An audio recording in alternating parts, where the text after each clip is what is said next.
My entitled daughter was already about my height, so I banned her from wearing heels at the wedding. She sulked and claimed she is a bridesmaid and it was the dress code and wore the heels. So, I dragged her out of the wedding, said she isn't important or pretty, and grounded her and canceled her prom, and she abandoned me. It's Christmas and I'm alone. This might sound ridiculous to some, but I don't know how else to explain it. I'm a 44-year-old man and I'm 56.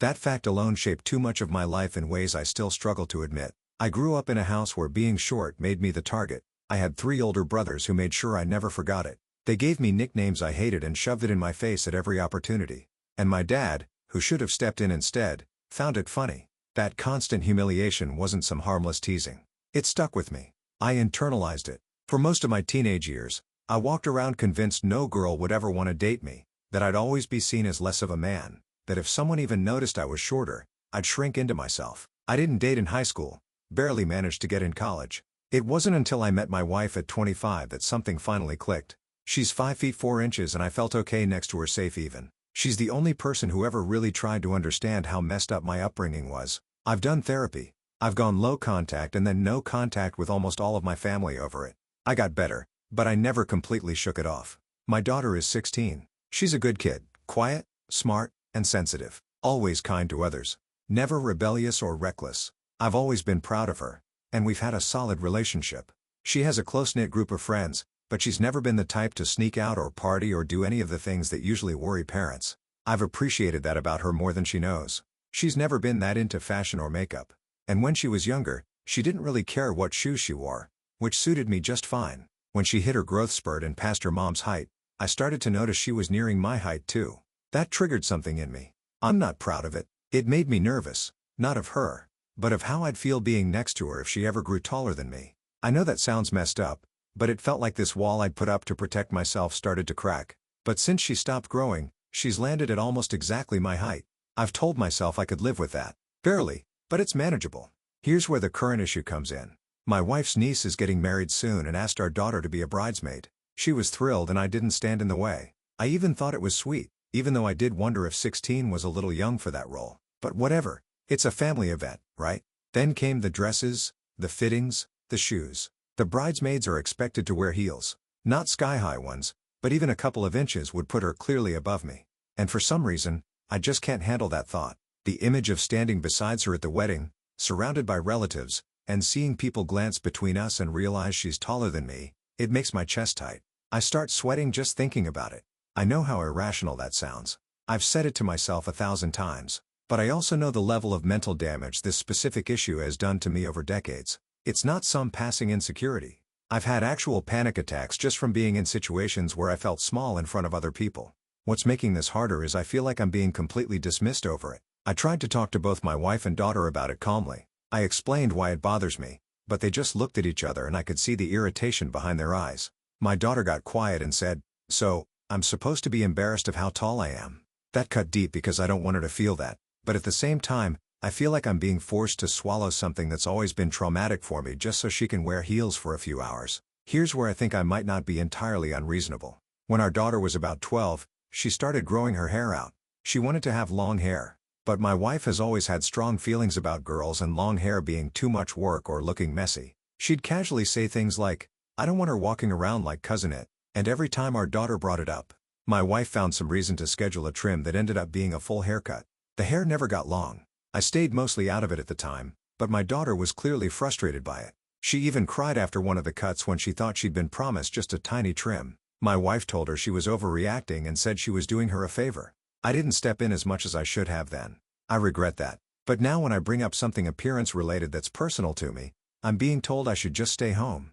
I told my wife that. I said, "So when you didn't want her to have long hair, it was fine to push for what made you comfortable. But now I'm the selfish one." She brushed it off and said it's not the same. That the hair thing was practical and this is me being insecure, but it feels the same to me. In both cases, a parent had a strong emotional reaction to something about their kid's appearance and tried to guide it in a direction that made them more at ease. The difference is back then, my daughter didn't push back. This time, she is. And now, everything I say on this is being met with sighs and eye rolls like I'm some kind of problem to be worked around. My daughter won't even discuss it anymore. She just says she wants to feel pretty and that I'm ruining it. I get that she's a teenage girl and this is a big moment for her. I'm trying to be supportive, but I also feel like I'm being backed into a corner emotionally. Like either I suck it up and feel completely humiliated at this wedding, or I stay home and feel even worse for missing a milestone in her life.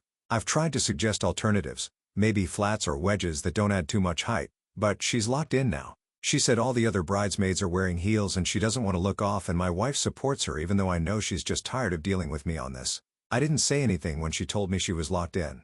I just nodded. But inside I felt like I was watching something slip away that I couldn't explain to either of them. It's not just about shoes. It's not even just about height. It's that tight feeling in my chest that I've known since I was a boy. When I used to shrink into myself around my brothers or try to stand on my toes during family photos without anyone noticing. It's years of being the punchline, and now it feels like I'm walking straight into it again. Except it's my own daughter who will be the unintentional trigger. A few days ago I brought it up one more time. Calm voice just asked her if she'd consider a slightly lower heel. I told her I wasn't trying to ruin anything for her, but I just needed a little compromise. She looked at me and said, "I don't want to feel bad for being taller than you." I didn't even know what to say. I hadn't used those words, but I guess that's how it's been coming across, and that's probably my fault. She left the room. My wife waited a few minutes, then came in and said, "You need to stop." I told her again what this does to me, that I'm not trying to control anything. I'm trying to avoid falling apart in the middle of a wedding reception. She said, "Then don't come." I just stared at her and she said, "If you can't handle it, stay home. You'll make everything about you."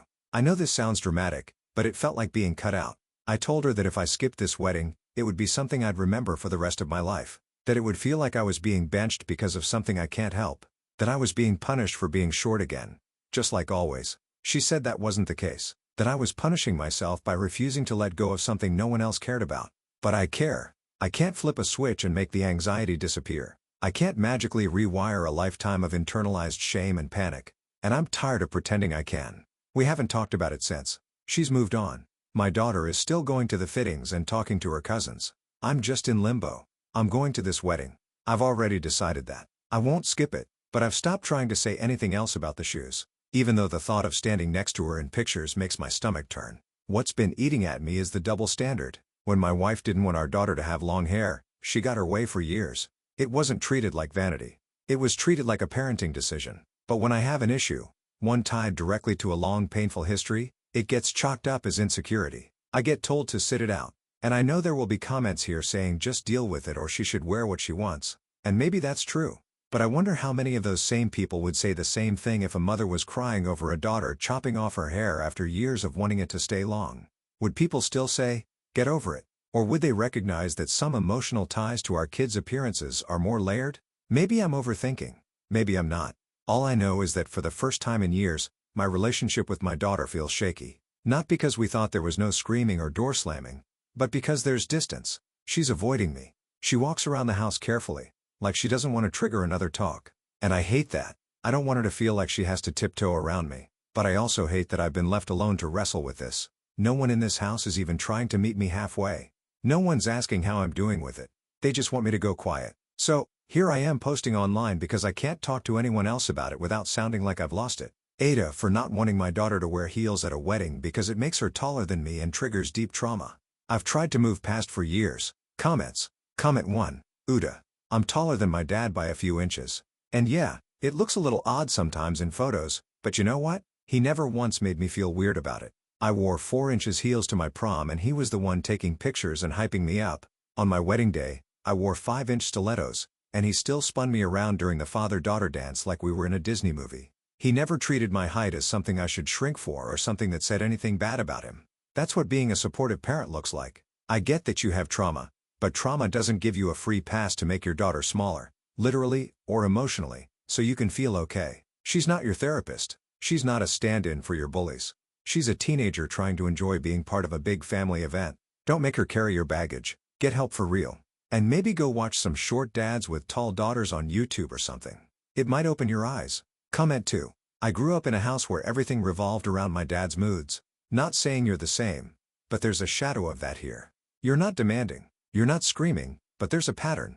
The shoes. The not taller than me rule. The quiet pressure. It builds even when it's not loud. And your daughter picked up on it. Her comment about feeling bad for being taller than you says a lot. That line didn't come out of nowhere. She's been carrying that discomfort for a while and probably hasn't known how to say it until now. You sound self-aware. I'll give you that. But maybe this is one of those lines you don't get to draw anymore. Your daughter's not a baby. She's becoming her own person, and you're asking her to shrink herself to soothe your pain. That kind of dynamic gets passed down even when we don't mean to. You've got a real shot here to break the cycle, even if it sucks in the moment. Sit through the wedding. Let her be tall. Let her be proud. Go home and cry in the bathroom if you have to. Just don't turn this into another story, she tells a therapist in 20 years. Comment 3. Yeah. And I'm saying this as someone your height. 56 in here. Been this way since sophomore year. And yeah, I used to carry the same SHT around. Then I grew the hell up and stopped putting my weird shame on other people. I've dated taller women. I've walked into rooms with guys who towered over me. At some point, you have to realize your height is only ruining your life because you let it. But worse than that, now you're making your daughter feel guilty for simply existing in her body. She didn't pick her height. She didn't grow taller than you to hurt you. And she sure as hell doesn't need to dim herself to protect your pride. You talk about panic attacks and how this could make you cry. Okay, then cry at home. This isn't her problem. She's trying to live in her moment and you're dragging her back into yours. If you're not emotionally stable enough to go, skip it. But the passive-aggressive guilt trip you're laying on her, not okay. Therapy needs to happen again long-term because right now you're showing your kid that her joy is a threat to your comfort. And that's a sty thing to do to someone you love. Update: the wedding happened. Or rather, it went on with or without me in it. Before it all went off the rails, I tried. I really did. I told myself I was going to push through. I bought her a pair of expensive flat shoes from a boutique in town. Real leather, minimalist, elegant, actually nicer than the heels they were asking her to wear. I wrapped them and left them on her bed with a note from Dad. So proud of you. She never even acknowledged it. Didn't say thank you. Didn't even take the box out of her room until the day of the wedding. When I saw it still untouched next to her laundry hamper, that already told me how the day was going to go. We got to the venue. People were buzzing and laughing and the photographer was already running around with a clipboard like this was a royal coronation. My daughter walked in next to her cousins in heels that made her taller than me. I stood near the doorway and immediately caught two older women from my wife's side glance at me, then her, then whisper something.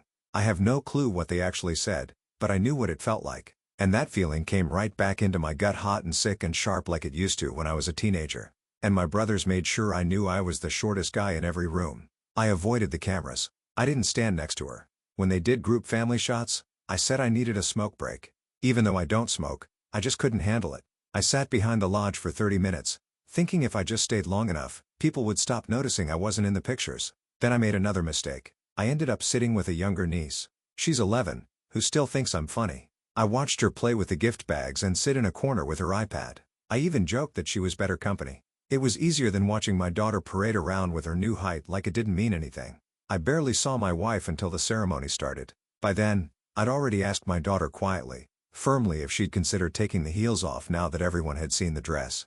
I told her she looked beautiful, that this was just a small thing to help me get through the rest of the day. She shook her head and said, "No, Dad, I'm not taking them off." I asked again. She rolled her eyes and walked away. I stood there for a full minute. Then something just snapped. I walked straight over, grabbed her wrist, not hard, just enough to stop her, and said, "You're coming with me." She said, "What?" "No, the wedding's about to start." I said, "I don't care. You're not doing this to me.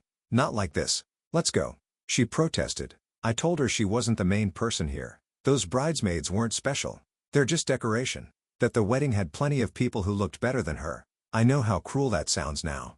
But in that moment, I wanted her to hear me, to stop treating this like it was all about her feeling pretty. She started crying and saying I was embarrassing her. My wife walked over and said, "What the hell are you doing?" I didn't respond. I just pulled my daughter's hand and walked her out the side door. She didn't fight.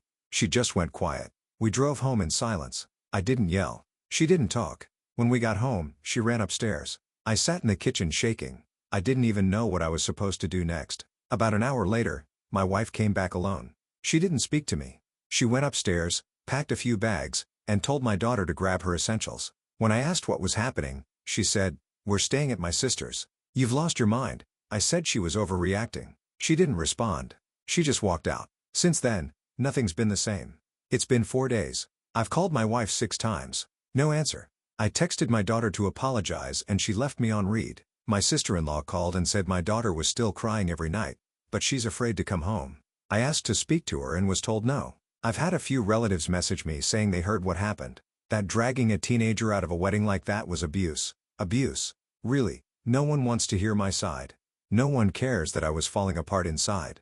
No one cares that my daughter watched me crumble and didn't blink. They just think I'm some insecure man who made a scene, that I ruined the bride's day. My niece hasn't even messaged me. I doubt she ever will. I've tried reaching out to my wife again, explaining that I'm not dangerous, that I just had a panic moment, that I only wanted to protect myself. She said, "You didn't protect yourself. You humiliated her." I told her it wasn't fair that my trauma was used against me, that she knew who I was when she married me, that she saw what I went through. But none of that matters now. I'm the bad guy. End of story. I've been sitting in this house alone, thinking about what the hell happened. I look at her shoes in the closet, the unopened flats I bought, and I feel like I'm losing everything over something I couldn't help. People keep saying get therapy like I haven't already done years of it.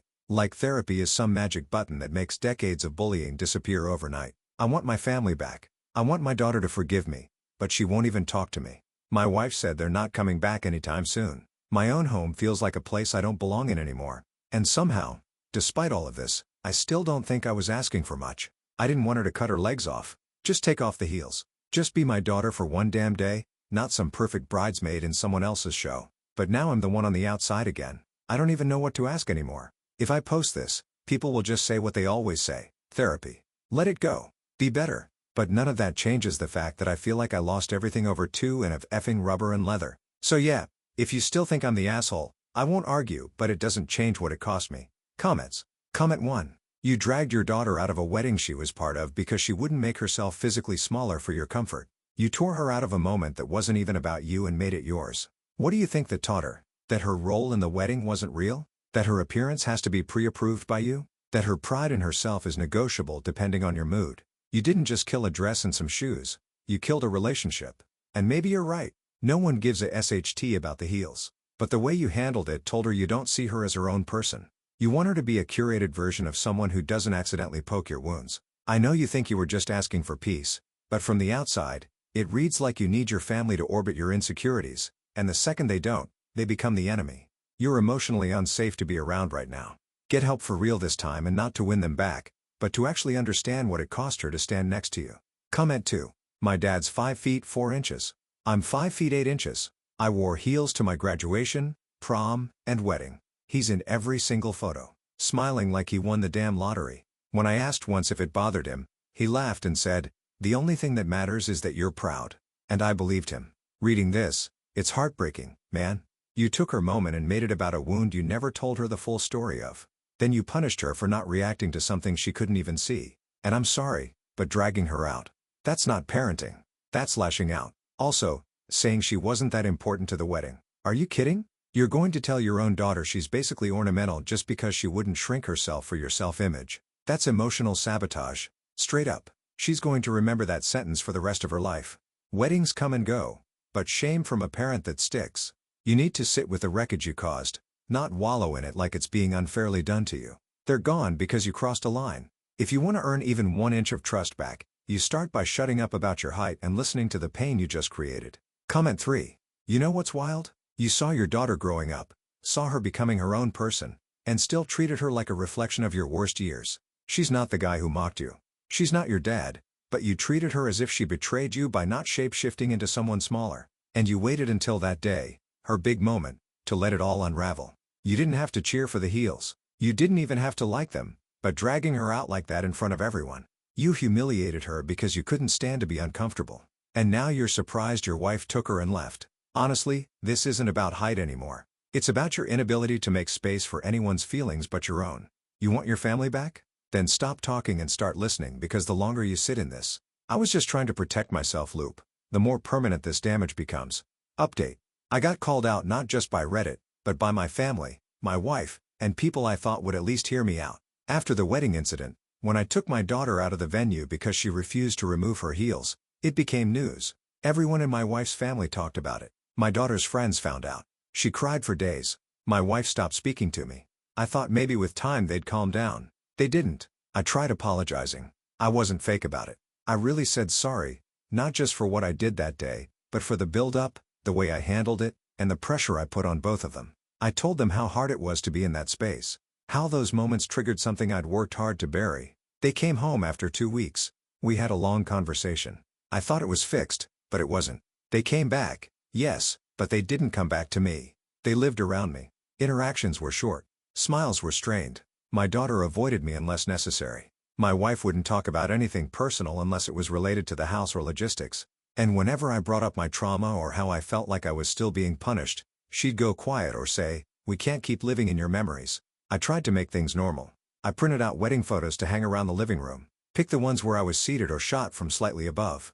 I cropped myself a bit taller in a few of them. Nothing extreme. Just enough to not have that feeling of being looked down on in my own house. My wife noticed. She said, "Why do you look taller than everyone in these?" I acted confused and played dumb. She didn't buy it. My daughter caught on too. That started another fight. I told them I just wanted to feel okay in my home. I wasn't trying to deceive anyone. My wife told me flat out, therapy or this wasn't going to work. I agreed again. We tried family therapy. It lasted 2 sessions. The therapist asked questions that made everything worse. My daughter cried when talking about how she feels constantly watched, like she can't even wear boots without worrying about what I'll say. My wife said she's tired of parenting me. I sat there and kept thinking, no one actually hears me. That's how it always feels. I'm the one who gets shoved aside, who's asked to suck it up while everyone else just moves on. After the 3rd canceled session, I gave up on therapy again. Then came prom. My daughter bought a pair of heels. She didn't tell me, my wife did, like she was breaking bad news. I told them I didn't want her wearing them. They both went quiet.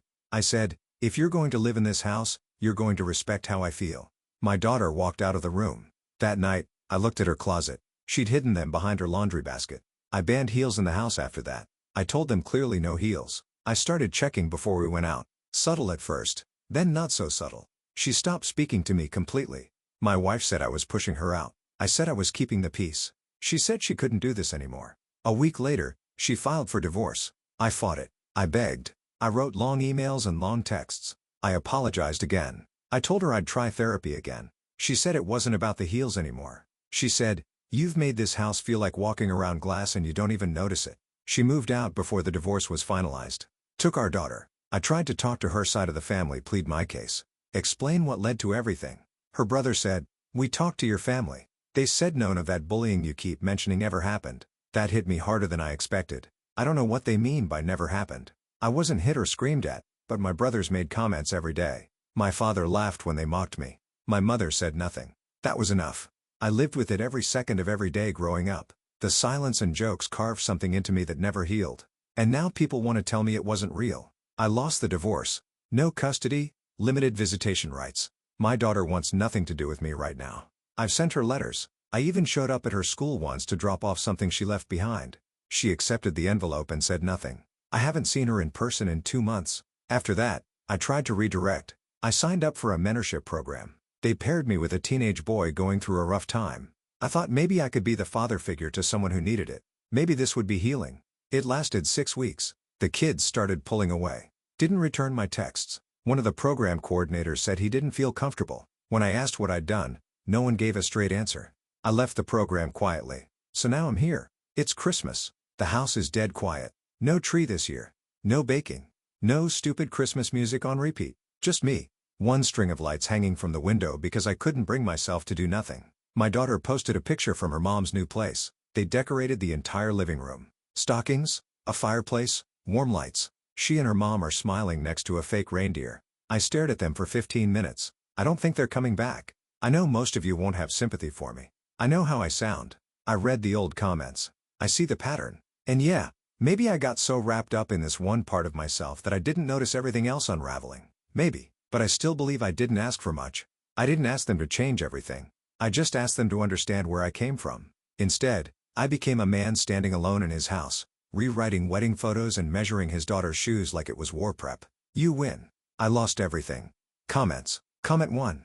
My dad wasn't tall. Not physically, not emotionally. Everything was about him. His feelings, his silence, his bad days. My sister and I learned early how to tiptoe and how to keep joy to ourselves in case it made him feel small. Reading this hit me harder than I thought it would. Your daughter will carry what you did forever. She'll second guess us every outfit. She'll hear your voice in her head when she gets dressed for job interviews or dates or big events. She'll remember that her own father yanked her out of a wedding to protect his ego and then told her she wasn't important in front of her entire family. That kind of thing doesn't get washed out with a few tears and letters and a real gut punch. You still haven't let her go. Not emotionally. You're watching her boots and photos like they mean something. They don't, but she does. And you didn't see her. You only saw yourself. You were given a million chances to choose connection over control. And you picked the latter every single time. Comment 2. I didn't ask for much, but you asked for everything that made your daughter feel like herself. You asked her to shrink in photos, to not wear things her friends wear, to treat your emotional spiral like a natural disaster. She was responsible for calming. That's not small. And now, even in this post, you still look at the whole story like you were the one dropped in the dirt. You keep saying you lost everything. But from where I'm sitting, they escaped. They gave you more chances than most people would have. You trashed everyone.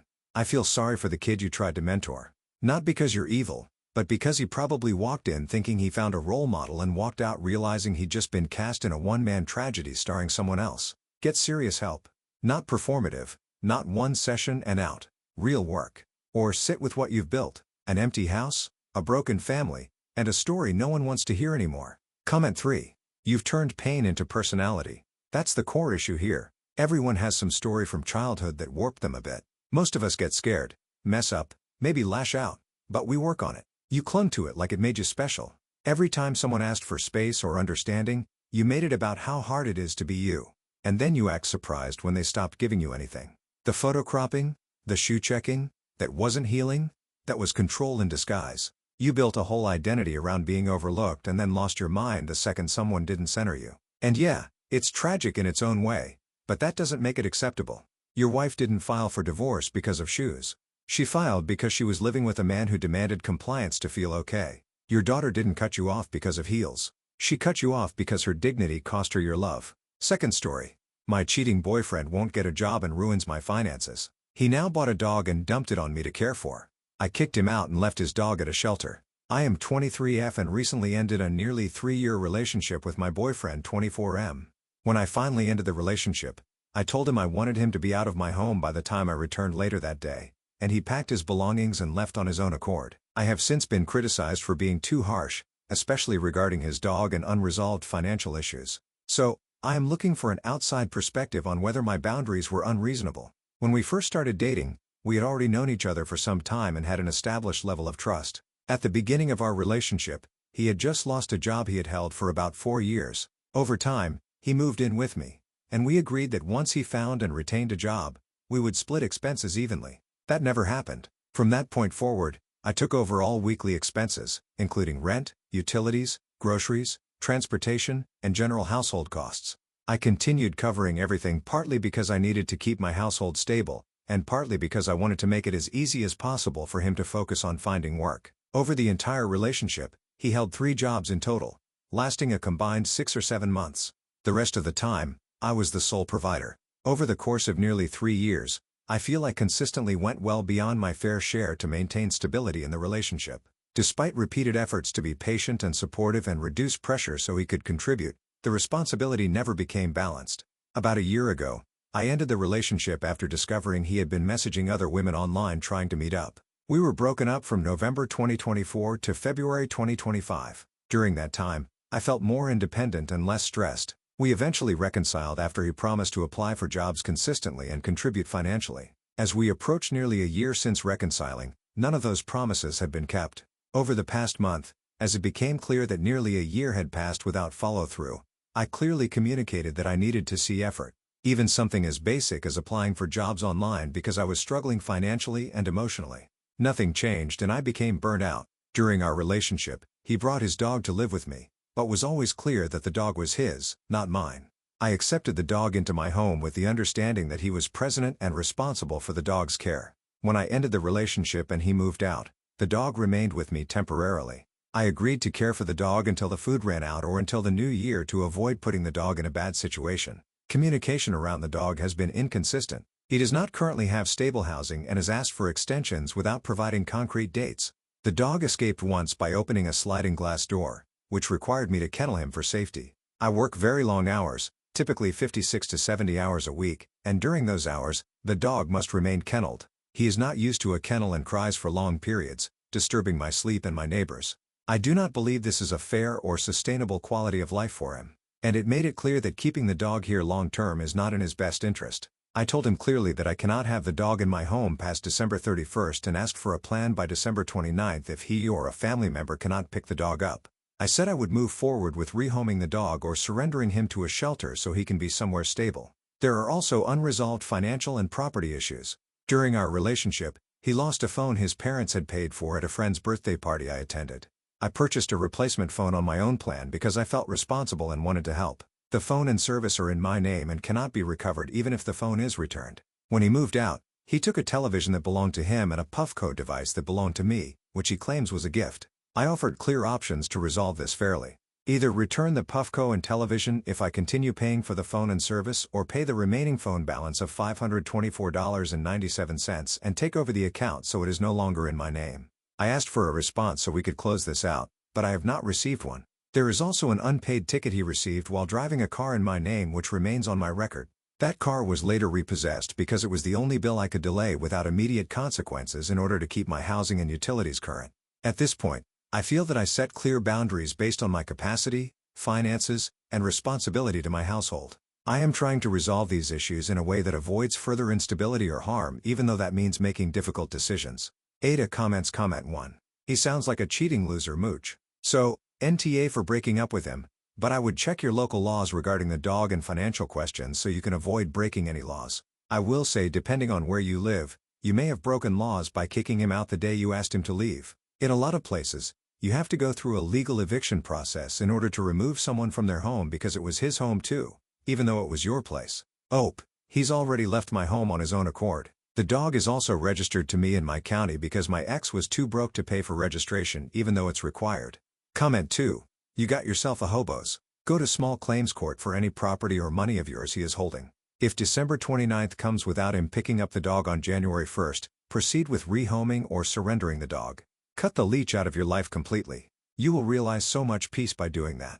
NTA update. I am posting this as an update because I followed through on what I said I would do and I'm still being told I was wrong for not continuing to extend myself. Zeus is my ex-boyfriend's dog. When we separated, he left Zeus at my home and communication became limited almost immediately. I work long hours, already have my own dog, and was clear from the start that I could not care for Zeus indefinitely. I gave my ex multiple verbal and written notices that I needed a concrete plan and a firm pickup date. I clearly told him I could not keep Zeus past December 31st. This was communicated more than once and in advance. I did not move the deadline or surprise him.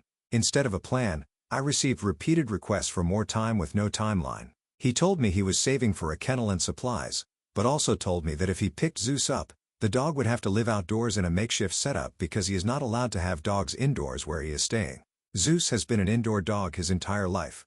There were also serious practical and safety issues while Zeus was under my care. Zeus escaped my home a total of 3 times because he can open doors. Each time I had to stop everything, search for him and wait for him to be found and returned by Good Samaritans. In total, I missed over 16 hours of work dealing with these incidents. On one occasion, I chose not to kennel him because I felt bad and he had explosive diarrhea throughout my home. I had to deep clean my carpets myself and ultimately dispose of my $200 carpet cleaner because it was contaminated with feces. This was not a minor inconvenience. It caused financial loss, health concerns, and additional stress on top of an already overwhelming situation. Zeus also has an untreated yeast infection in his ears that was identified months ago while my ex was still living with me. Initial drops were tried and did not resolve the issue. After that, no further veterinary care was pursued. I was not financially or logistically able to take over medical care for a dog that is not mine, especially while working 56 to 70-hour weeks. I gave my ex a final deadline and told him clearly that if I did not receive a concrete plan by that date, I would move forward with surrendering Zeus so he could receive proper care and be placed somewhere stable. He did not respond by the deadline. I followed through and surrendered Zeus to the Humane Society, which is a no-kill facility, so he could receive medical care, supervision, and a stable path forward. I informed my ex afterwards. I did not abandon the dog or leave him unsafe. I took him somewhere equipped to handle his needs. Only after this did my ex respond angrily, saying he just needed more time and accusing me of being unreasonable. At that point, the decision had already been made after weeks of warnings, deadline, and escalating issues. This was not done out of spite. It was done because continuing to wait with no plan, repeated escapes, property damage, untreated medical issues and an unsafe proposed living situation was not fair to the dog or to me. So, Ada for following through on a boundary. I clearly communicated and enforcing it when nothing changed. TLDDR, my ex left his dog with me after we broke up, ignored multiple deadlines to pick him up, and the dog escaped 3 times, causing me to miss work, causing property damage and having untreated medical issues, and he would have been forced to live outdoors if picked up.